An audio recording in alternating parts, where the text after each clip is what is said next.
Hello again, everybody.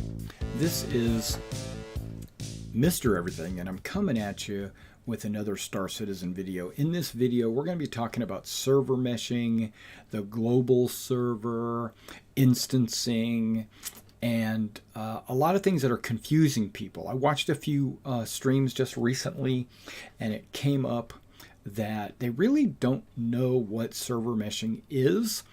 And I also might not know, but I'm not a developer, I'm not a computer programmer, but I play one on TV.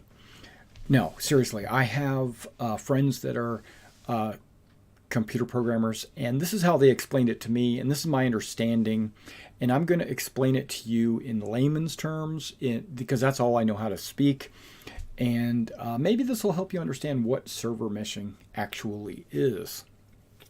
Now, before we go into server meshing, let's talk about what a server is, right? A server, you know, I'm gonna say this thing right here is a server, right? And then your computers, all the players that play in this MMO, they all have computers that are clients, right? So you've got a client. Every one of these is a client. Now you install the game on these clients. Okay, so far so good. Everybody's following me, right? And you connect to this server. The server manages your games by sending data back and forth, back and forth, back and forth. So you tell it what you're doing, and it tells your computer what to display on your screen so that you can see what's happening. But the world is actually here. The world is here. This just is a window into that world. You are the client.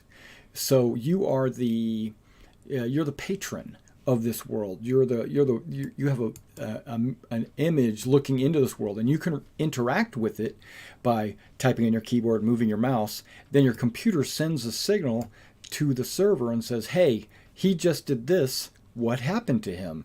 And then it sends a signal back to you. So that's a server. And we'll call this the USA, right? Great.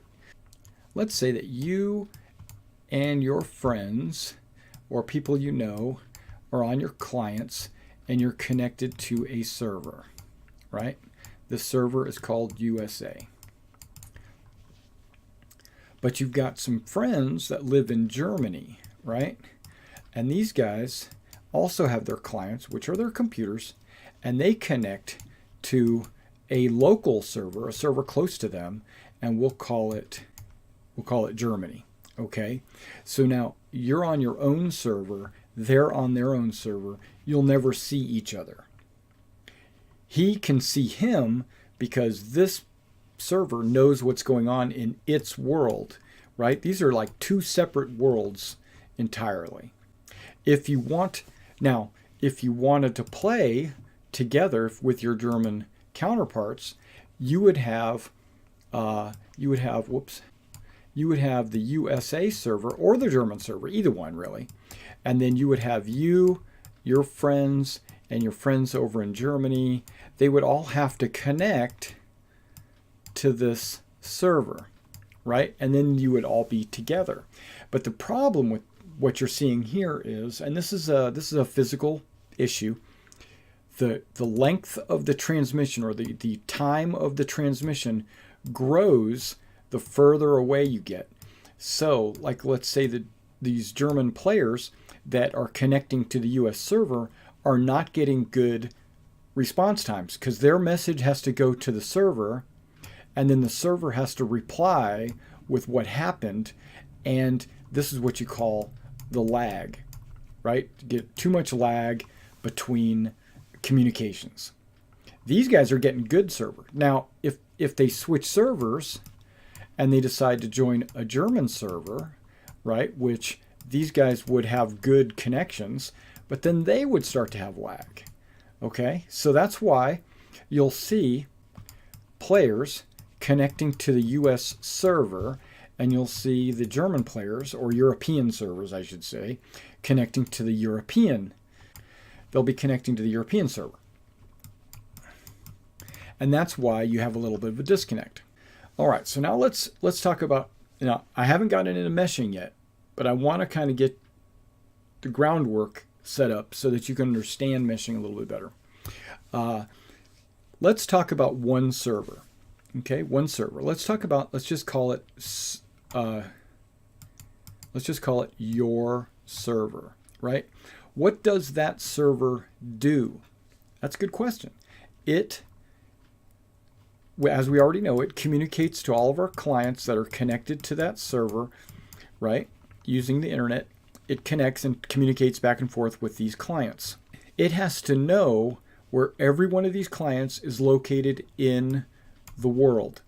So this guy, he might be at Hurston, right? Where this guy, he might be, well, let's back up, because that's not the way Star Citizen is going to do it. He might be in the city, right? This guy's in the city, and this guy's out in the woods. This guy's out in the mountains. This guy's on the ocean, right? So the server has to know where they're all located. It has to communicate to them what it sees, what it has to populate all the little monsters. It also has to populate the terrain, and it has to do that differently for each of these guys, right? Because this guy, and you got boats and water physics and all that stuff. The server is telling the computer where it's at, but the server doesn't process it. It doesn't what's the word? It doesn't create the graphics or send the graphics to you over. It just sends the location and what you see over the internet. And your client, your computer, right, in your home, that's why you need a good CPU and a good GPU, is because even though it's saying, hey, you're located in the middle of the city in the town square, your CPU and your GPU has to populate the picture on your screen. And if you've got a crappy CPU or a GPU, you might have delays or a lag. You might have low frame rates, so your FPS might be low. Okay, so that might be crappy if you've got a low GPU. Where this guy over here, he's got a good CPU and he's got a good GPU. The server and his connection might even be further away than yours, but he's going to get higher frames. Okay, he's going to get a better FPS because his computer is what's actually doing all the work. The server only communicates his location and his location, keeps track of everybody's location. It's kind of, think of it like it's your representative into the world of the game. It kind of keeps track of where you are. It keeps track of where all the monsters are in the game and relates it to all your people. Some games have servers that can't keep up with a certain number of players. So you can have like 100 players on one map. Remember that, remember the city and the woods and I don't remember what I said, the mountains and the ocean, right? Okay. So what if all the players decided to go inside the city, right? So they're all in here. Well, the server, all the communications are coming from all the clients going to the server, and it has to relay and keep track of where all the people are and then send the information back. And that becomes taxing on the server. And then it looks over here at these other locations in the world, and there's nobody there, or maybe there's only one person. So it seems like it's a waste to have a server dedicated to running all these other areas and then struggling to run this area, right? So what some games will do is they'll create an instance. So imagine imagine a server with client, a client, a client, a client. As remember, client are players, and they're all going to be put in this instance in the server. So this instance looks like the city, but he's going to put these players in another instance also called the city, right? So it's almost like they have their own server. So now these guys that are inside, they're fighting a specific bad guy. Let's call him Boss, right? And he's on this instance. When they go into the instance, they get to fight that same bad guy, Boss, because he was duplicated. It's like an alternate Earth, right? You got Earth 1 and Earth 2. They've been created. And then another group of players log in and they want to go to that same city. So the game creates an instance. But those instances are all in the same server. So the server knows what that instance is doing. It knows what that instance is doing, and it knows what that instance is doing. So let's say this guy is the guy that wins, and he gets the +4 magic sword, right? And let's say this guy wins, and he actually gets the same +5 magic sword. And then this guy wins, and he'll get the same +5 magic sword. Now, when they leave the city and they go back into the, when they leave the instance and they go back into the main overall server, these two players might see each other at that time, and they'll both have the +5 sword because it was duplicated when they went to the instance. And that's what a lot of people will raid a dungeon with their friends, hoping to get, and that dungeon would be one of the instances. And then another guild or organization will raid the same dungeon, and they will have their own instance. And these guys will have their own instance. And that way, you can have, if the server can only handle, like, let's say 100 people at a time, it could put that 100 people in this instance, and then it could put those 100 people in that instance, and another 100 people in that instance, and the server wouldn't be overtaxed. All right, now we get to Star Citizen. Star Citizen is not doing it that way. Now here we go. We're going to work top down. Top down. There is going to be a global economic server, right? Okay. So this is the economic server. What it is doing while you're playing the game down here, while it's doing is it's keeping track of NPCs that you will never see. They're invisible. These are NPC, just think of it like they're hypothetical or mystical NPCs that are doing work behind the scenes and you never see them. It's also keeping track of like mining locations, currency. It might be even keeping track of villains or bosses, or maybe even the war if it needs to do that. It'll keep track of the military and all that. Everything that you might not ever see in your whole career, it's keeping track of that. But it's also remember these NPCs, it's also keeping track of their ships and where they're located and where they're traveling from and to. And this is the economy server. That economy server doesn't talk to your client. It doesn't share this information with your client. It shares that information with the server. Okay, so we have a server that, okay, let's back up. Okay, so you have this global server. It connects to your local servers. It connects to the US, the German, Australia, all those servers, right? And it tells them what's going on in Star Citizen's universe. So it tells them what's going on. They don't have to figure that out. All they need to do is relay this information. These guys here are your liaisons, right, to the global server. But what they are is they're individual. These guys are servers that handle a number of clients, right? Okay, just like the previous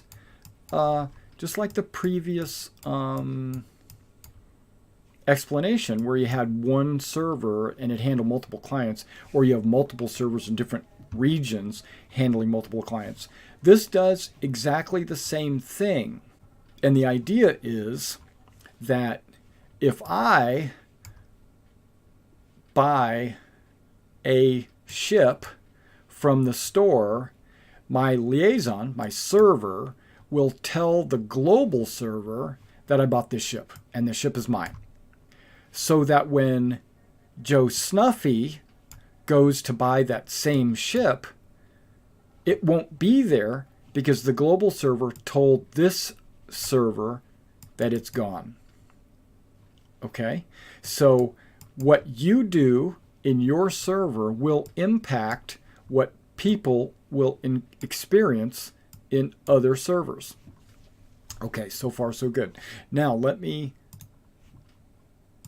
kind of break it down even further, or tell you why server meshing becomes important. Okay, so remember, we'll ignore the whole global server. Okay, we're going to ignore the global server, and I'm going to talk about the servers, because the server is what's actually getting meshed. The global server, there's only one of them, and it communicates to all the servers. Okay, so let's use Port Olisar as an example.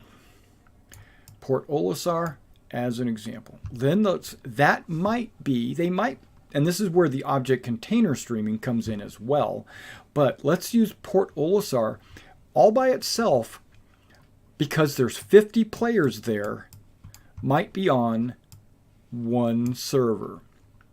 And then one of these players decides, hey, I want to fly over to Hurston, right?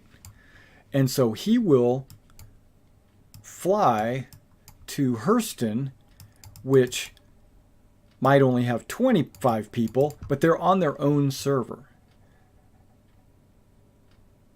It's not a European server. It's not a US server. It's a local server. All these servers are local. Every server, even the Germans or the Americans or the Australians, it doesn't matter. They're on local servers, and it doesn't matter because they're all communicating to the global server. So he flies, he goes through Quantum, and he shows up in another server. Okay, or let's say these things are closer, and he actually physically flies there. He can do that. That's no problem, because there is going to be another server here that keeps track of him while he is traveling. Now, while he is traveling to this new server, what it does is it prepares this server to be deleted. It doesn't delete it, but it prepares it to be deleted. And then while he's in this transit server, it loads this server. And that's where the object container streaming comes in. So it streams in all these objects for this player while he is in transit. So now his client, right, his computer, has all of this information in its memory. Once he reaches this location, it deletes this information from his memory. What that does is, it streamed in and it streamed out all these objects. It used the transit server as a holding or a waypoint or a method to stream in and stream out. Now here's where the server meshing comes in. Let's say those 50 guys, let's say the servers can only handle 50 guys, okay? Let's say there's already 50 guys located at Hurston, right? And Port Olisar has 50 guys, and they have their own server, everything's good. But what if this 50 group said, hey, let's all get together and go to Hurston, right? Here's the issue. CIG, or the global server, wants them to be all in the same place, being able to see each other. So far, so good? All right. This is where it gets tricky. Hurston, with its 50 guys running around, is all considered to be in one local server, right? Okay, we already know that. But when these other 50 guys show up, the computer cannot handle 100 people on one local server. So what it'll do, and here comes the streaming, or the meshing, it will cut that server in half. These will all still be Hurston, right?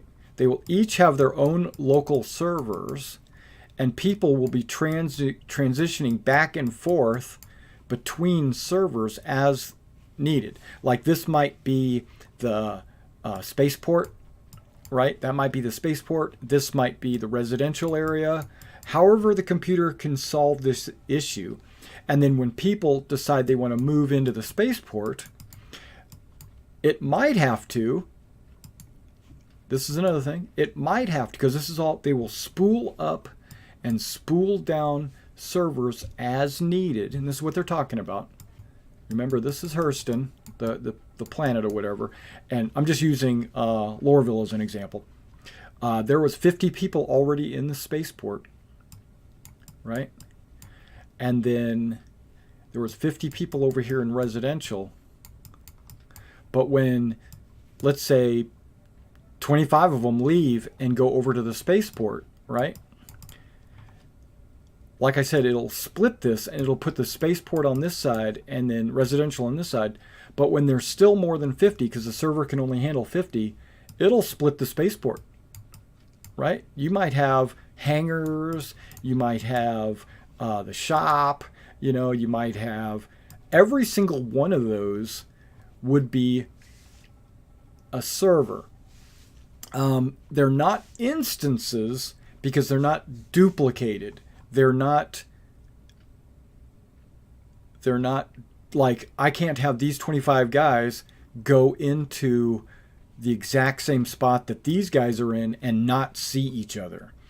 So what it'll do is it'll keep splitting until, you know, and each server will have their own group of people.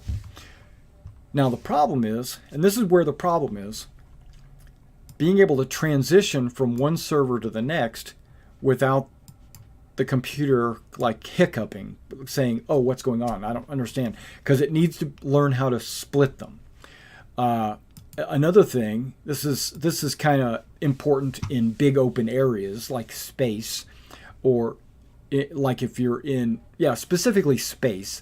Let's say you're in the orbit of a planet or a moon. Let's say you've got your flotilla of 50 ships. The computer will create a server for your org of 50. You'll have your own server. But then what about that other org that has their own fleet, but they've got 100, right? So it will take their servers and split it. But this server has to be able to look, maybe not travel, but it has to be able to look into that server and see those other 50 ships. And then these 50 ships will look into this server and see those 50 ships. And then these 100 have to be able to look across space with sensors or whatever and see those other 50 ships over there. Each one will be in their own server. That's the meshing part. The meshing is the part where it becomes a seamless transition between servers. You can see into adjacent servers.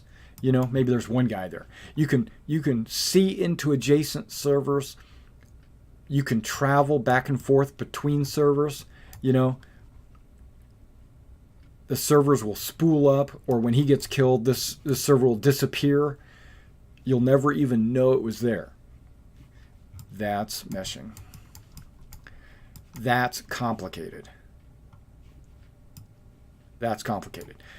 Server meshing needed object container streaming to be able to do this, because you have to be able to spool in and spool out objects.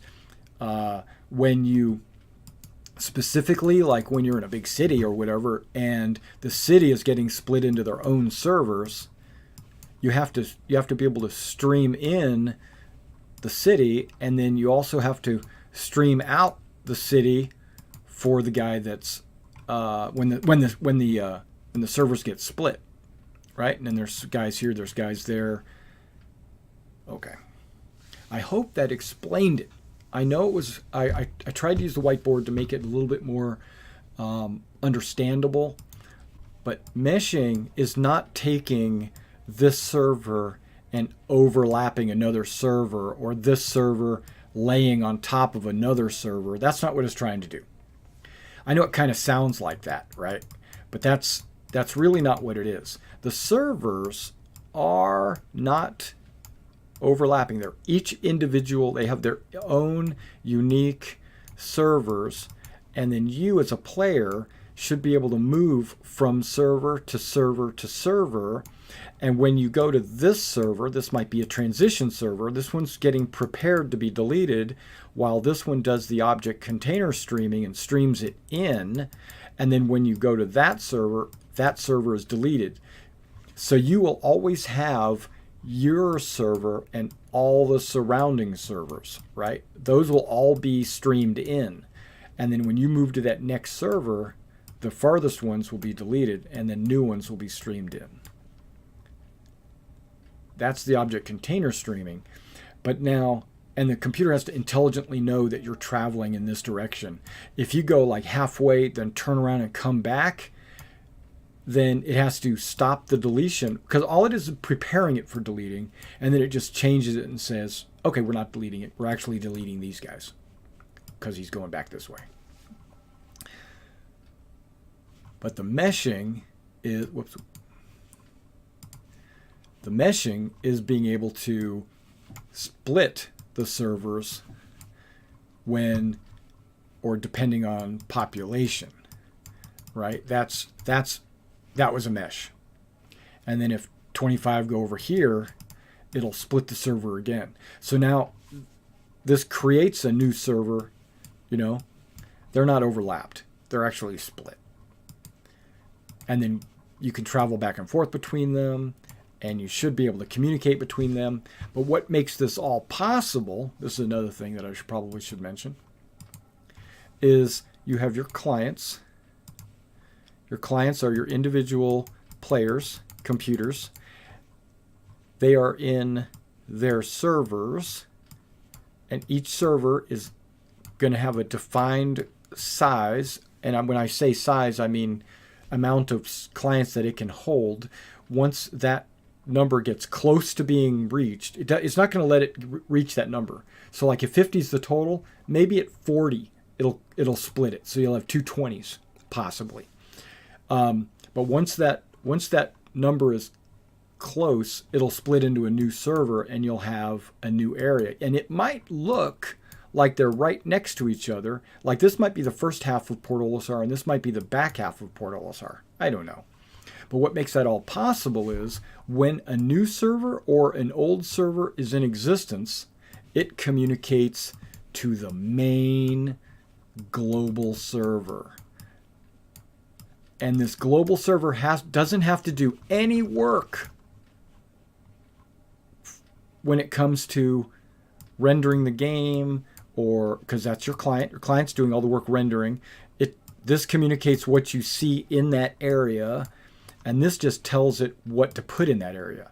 So it's already keeping track of all the NPCs and all the ships and the economy, the money, the minerals, It's basically the global server is really just a spreadsheet.